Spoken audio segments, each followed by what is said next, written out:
Era madrugada em Londres, quando o primeiro corpo apareceu.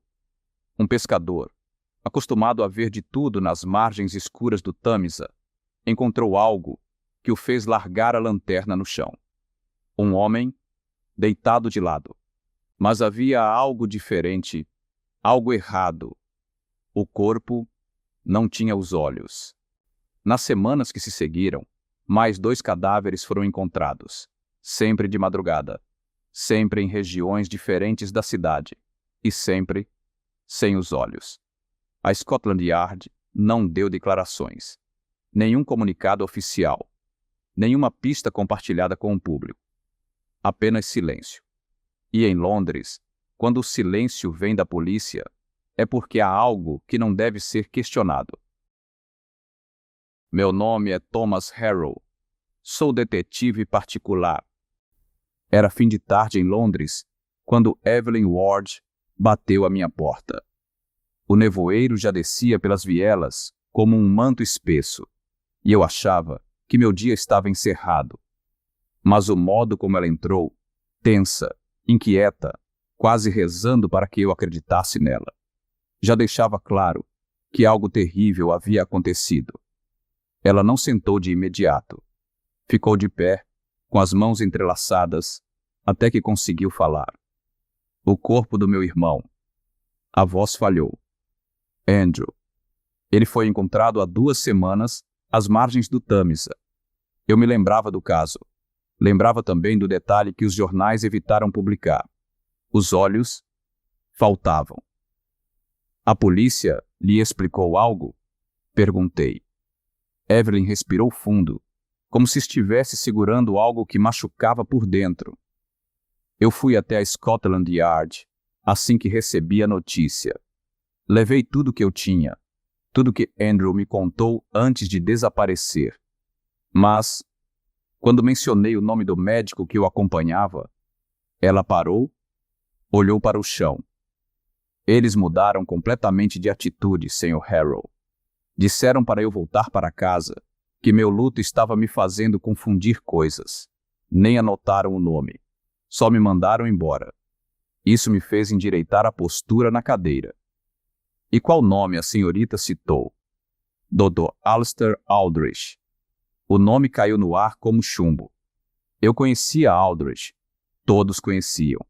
Antes de desaparecer da vida pública, ele era considerado uma das mentes mais brilhantes da medicina londrina, consultado por magistrados nobres, parlamentares, um homem inacessível para o cidadão comum. Evelyn tirou uma pequena agenda da bolsa. Nada de confissões explícitas, nada de frases que incriminassem alguém, apenas notas do irmão. Consultas longas demais. A luz do consultório me deixa zonzo. Ele diz que meus olhos guardam memórias. Sinto que ele observa coisas que não digo. Nenhuma acusação, nenhuma prova. Só um rastro de inquietação. Fechei a agenda devagar. Senhorita Ward, há algo concreto aqui? Alguma evidência de que seu irmão corria perigo? Ela apertou o lenço nas mãos. Não, nada concreto. Mas Andrew tinha medo. E quando perguntei por que continuava indo ao médico, ele disse que não podia simplesmente parar, que o doutor sabia coisas demais. Fiquei em silêncio. Cético no início, sim, mas a reação da polícia não saía da minha cabeça. Deixe-me ver se entendi, falei. A polícia se recusou a registrar seu relato no momento em que ouviu o nome Aldrich? Evelyn confirmou com um aceno fraco. Isso explicou tudo. Em Londres, quando um nome poderoso surge, ligado a um crime, a verdade costuma ser a primeira vítima. Suspirei, tirei o relógio do bolso, fechei a tampa de prata devagar. Está bem, senhorita Ward. Vou olhar o caso. Os olhos dela encheram de alívio e imediato. Obrigada, Sr. Harrow. Eu não sabia mais a quem recorrer. Pois saiba de uma coisa, completei. Não fale com mais ninguém sobre isso. E nunca mencione meu nome quando citarem Aldrich. Ela hesitou. O senhor acha que eu corro perigo? Olhei pela janela. O nevoeiro deixava a rua quase invisível. As sombras pareciam andar sozinhas. Acho que seu irmão não era o único que sabia demais. Evelyn engoliu seco. Quando ela deixou meu escritório, percebi algo que não ouso admitir em voz alta, porque o nome que ela trouxe até mim já tinha cruzado meu caminho antes. E vê-lo surgir novamente, ligado a crimes tão brutais, deixava claro o que estava acontecendo. Alguém com estudo, prestígio e poder, estava ativo de novo, mais ativo do que nunca. E eu, contra toda lógica, acabara de aceitar seguir esse rastro. Um rastro que começava com cadáveres e terminaria onde eu menos queria voltar. Naquela noite, depois que Evelyn deixou meu escritório, eu não apaguei a luz de imediato. Fiquei observando a rua pela janela, enquanto a neblina engolia os postes a gás um a um. Londres parecia diferente após aquelas mortes. Não era algo visível. Era uma sensação, como se a cidade inteira se encolhesse, tentando fingir que nada estava acontecendo. Na manhã seguinte, comecei pelo caminho mais óbvio, e quase sempre o mais difícil. Os rastros deixados por quem não queria mais ser encontrado. A antiga clínica do Dr. Alistair Aldrich ficava em Bloomsbury, numa rua discreta, cercada por prédios respeitáveis. Quando cheguei lá, encontrei apenas uma fachada abandonada. As janelas estavam cobertas por tábuas envelhecidas, e onde antes havia uma placa de metal com o nome do médico, restavam apenas marcas claras na parede. Alguém havia se dado ao trabalho de apagar aquele nome. Não existia qualquer registro oficial de pacientes. Aldrich nunca permitiria algo assim, mas clínicas não funcionam sozinhas. Passei os dias seguintes reconstruindo o que havia sido deliberadamente apagado. Conversei com farmacêuticos que ainda lembravam de receitas escritas à mão, sempre com a mesma caligrafia precisa. Porteiros que recordavam rostos pálidos entrando em horários estranhos. Um antigo auxiliar, agora esquecido, vivendo de favores, confirmou o suficiente para eu entender o padrão. Alguns nomes surgiam mais de uma vez. Outros simplesmente desapareciam.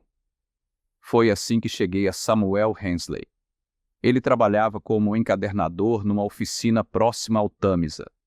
Um homem magro, de mãos inquietas, que falava baixo mesmo quando estávamos sozinhos.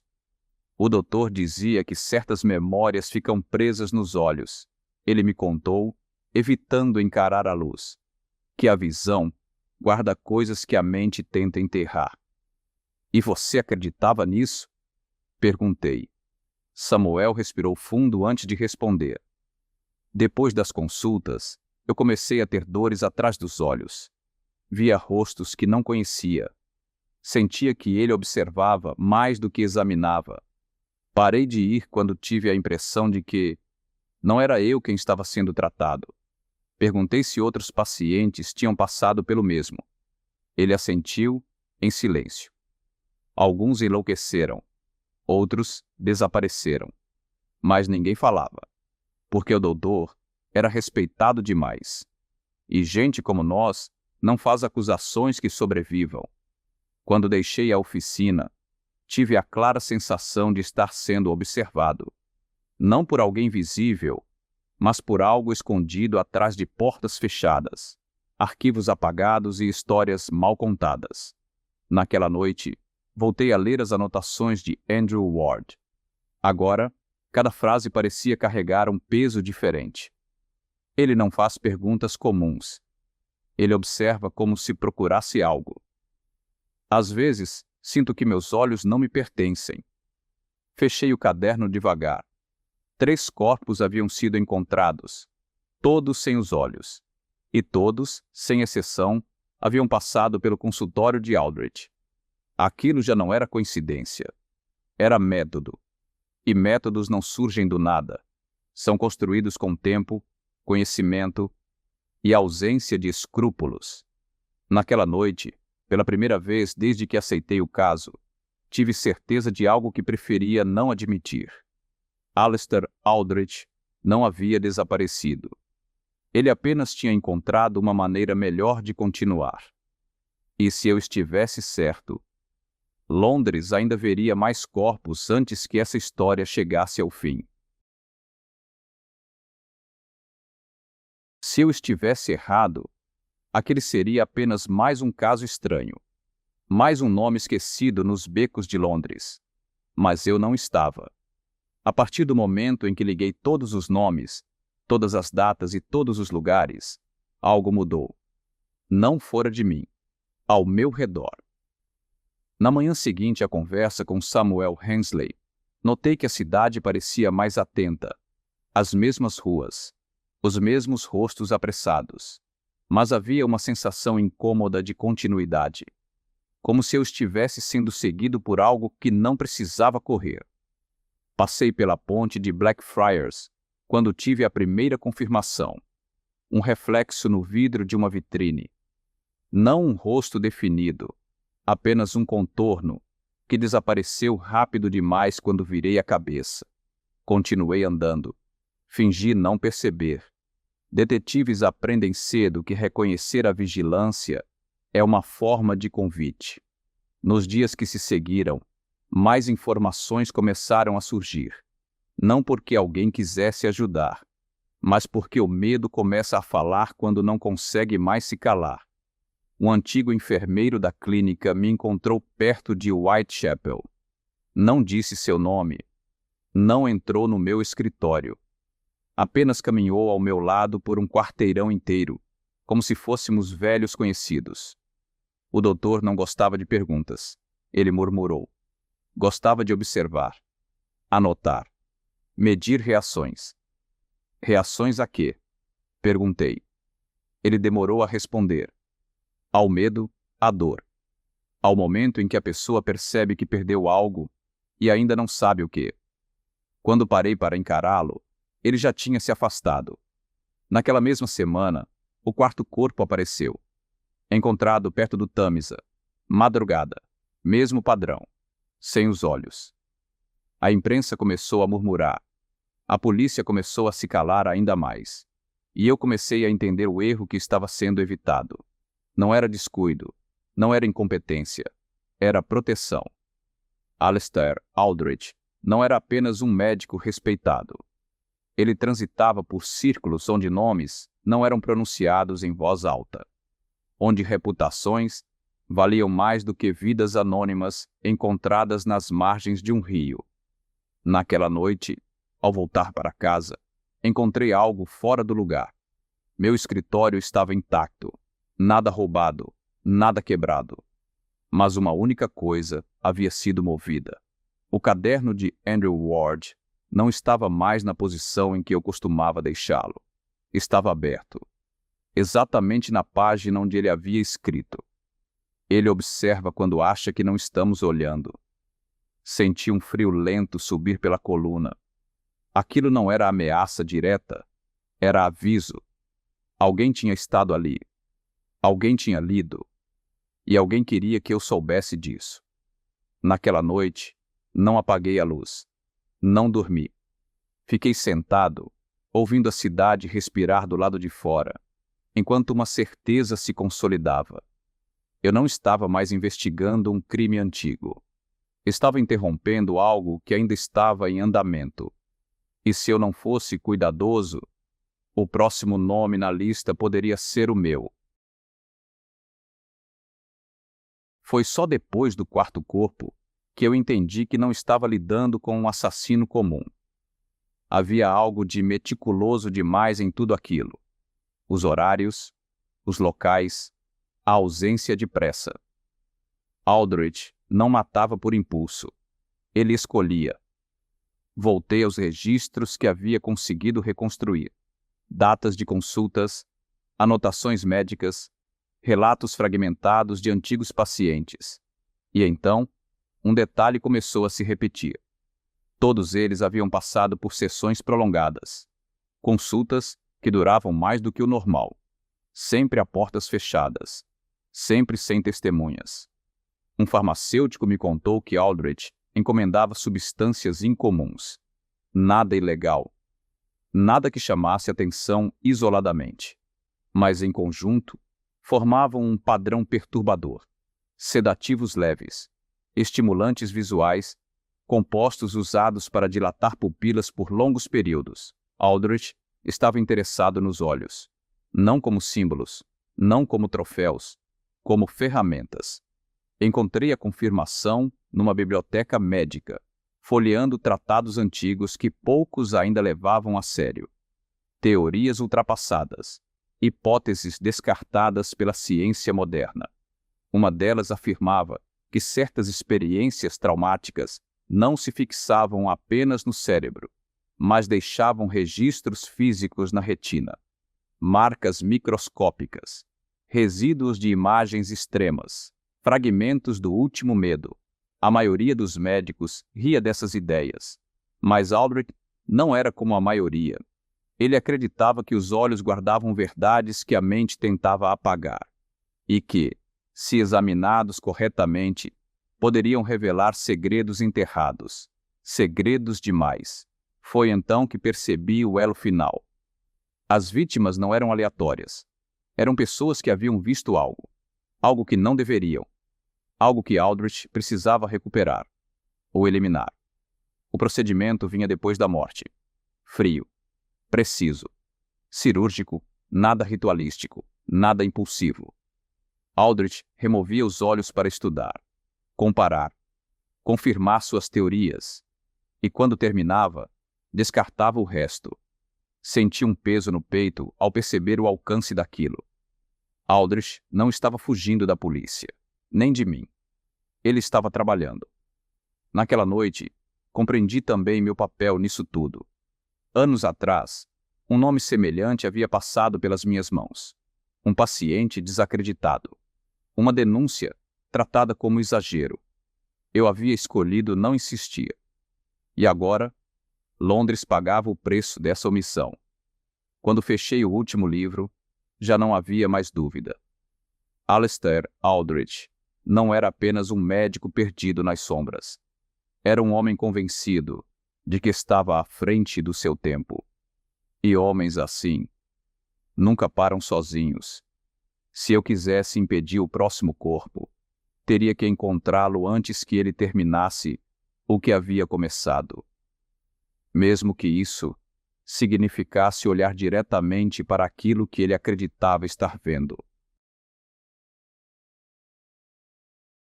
Não era mais uma questão de si. Era apenas quando. Depois de tudo o que eu havia reunido, não restavam dúvidas de que Aldrich continuava em Londres, não escondido em becos, não fugindo, trabalhando. Os registros mais recentes me levaram a um endereço antigo, fora das rotas comuns. Um prédio discreto, quase esquecido entre construções mais novas. Nada que chamasse atenção. Exatamente o tipo de lugar que um homem como ele escolheria. Esperei até o cair da noite. A chuva fina começava a descer quando atravessei a rua. O prédio estava às escuras, exceto por uma única luz fraca no andar térreo. Não era uma clínica, não oficialmente, mas bastou entrar para reconhecer o cheiro. Antisséptico antigo, metal limpo, e algo mais difícil de definir. Algo que lembrava permanência. Havia instrumentos organizados com cuidado excessivo, livros médicos abertos, marcados, anotados à margem, desenhos espalhados pela mesa, olhos desenhados dezenas de vezes, em diferentes ângulos, em diferentes estágios, e ao fundo, alinhados em uma prateleira estreita, dezenas de frascos de vidro. Dentro deles, olhos humanos preservados em um líquido transparente, provavelmente formol. Aldrich não estava ali naquele momento, mas tudo indicava que voltaria. Foi então que ouvi passos no andar superior. Não rápidos, não apressados, calmos. Aquela calma de quem acredita que está sozinho. Não houve confronto. nem perseguição. Quando ele me viu, apenas parou. Reconheceu-me. O senhor demorou, disse, com a voz controlada. Achei que a curiosidade venceria mais cedo. Não havia loucura em seus olhos. Havia convicção. Ele falou como quem explica um trabalho incompreendido. Disse que não matava por prazer, que não escolhia vítimas ao acaso. Falava de memória, de imagens que insistem em permanecer, de verdades que não desaparecem com o tempo. Os olhos guardam aquilo que a mente tenta apagar, afirmou. Eu só observo melhor. Não discutimos. Não valia a pena. Enquanto ele falava, eu já sabia que aquela história não terminaria ali, naquela sala. Homens como Aldrich não se veem como criminosos. Veem-se como pioneiros. Quando saí do prédio, a chuva havia aumentado. E com ela, a sensação de que Londres respirava mais pesada naquela noite. A polícia chegou pouco depois. Não porque eu confiasse nela, mas porque os registros, as provas e os corpos já não permitiam silêncio. Aldrich foi levado, sem resistência, sem pressa. Nos dias seguintes, nomes começaram a surgir. Casos antigos foram reabertos. Desaparecimentos ganharam explicações tardias. Nada disso devolveu os mortos, mas trouxe algo que faltava havia muito tempo. Encerramento. Meses depois, voltei a caminhar pelas margens do Tâmisa. O rio seguia o mesmo curso. A cidade seguia o mesmo ritmo.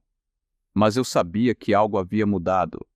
Nem todos os horrores se escondem no escuro. Alguns vestem respeito, ciência e silêncio. E às vezes, o mais assustador não é aquilo que nos observa das sombras. É aquilo que acredita estar enxergando melhor do que todos nós.